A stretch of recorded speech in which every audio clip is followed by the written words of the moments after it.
Psalm 8 has really good news for anyone who has anything in their life that seems to be out of control.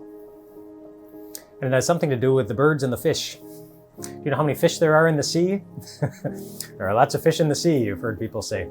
Well, I wondered, so I asked Google, and Google said, we don't know, but people estimate that there are a lot, that there are more fish in the sea than there are humans on the planet, somewhere between 50 and 500 billion different fish that are currently living in the sea, including the Vitradinella ricardi, otherwise known as the glass octopus. I just saw a picture of this the other day. It's an octopus that looks like, I mean, it's totally transparent. Like you can see its brain inside just as you're looking from the outside.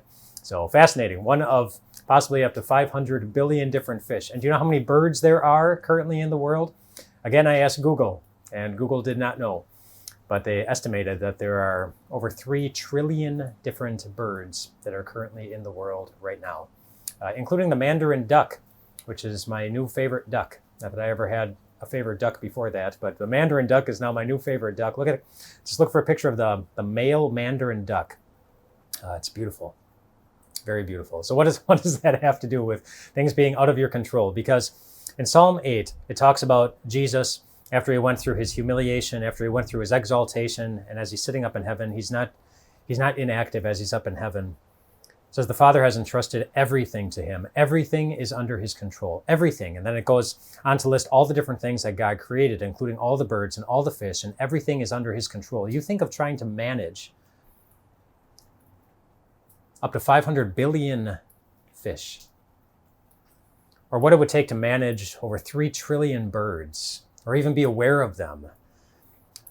If that were your job, that would be overwhelming. You wouldn't be able to do it. But it's not overwhelming to Jesus.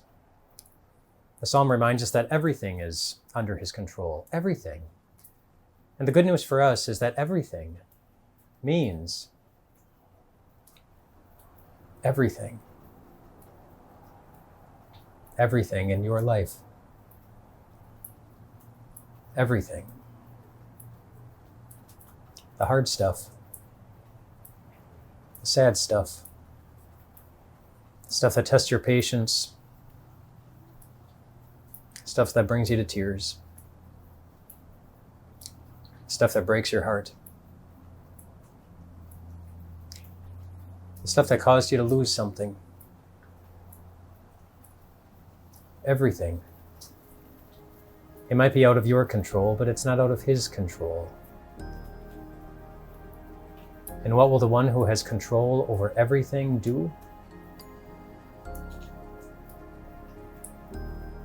Well, the same thing he's always done.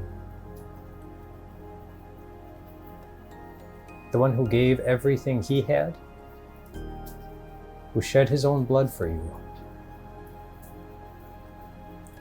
will not forget to love you. He won't forget to love you. It's under control. His control. And that's a good place to be. It's where you are. Everything in your life. So rest well tonight, my friends.